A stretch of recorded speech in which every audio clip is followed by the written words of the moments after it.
sabihin mo, ano nga pangalan niya? Rhea. O sige, Jesus, si Rhea ako.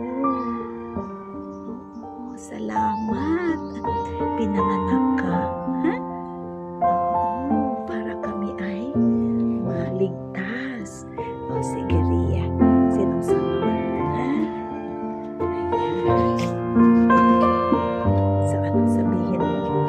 Virginia, no? Oo, sige, Virginia. Anong sabihin mo kay Jesus? Tahimik lang. Sige, magganon ka na. O, gusto mo, anong gusto mo? Ha? Okay.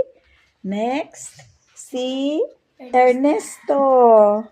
Mga magkakapatid sila. Sige, Ernesto. Anong sabihin mo kay Jesus? Tahimik lang? Ha? Sige. Ano nga mga nakalimutan?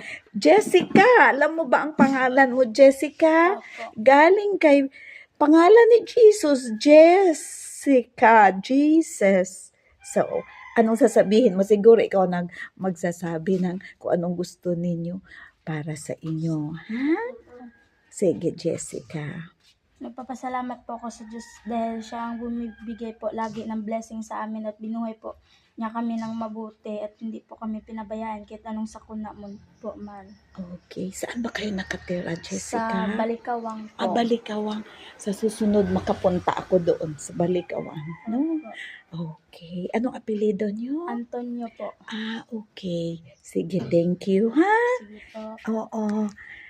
Sige, we say thank you kay Jesus and happy birthday. Anong sabihin natin kay Jesus? Happy birthday po. Jesus. Ha? Okay.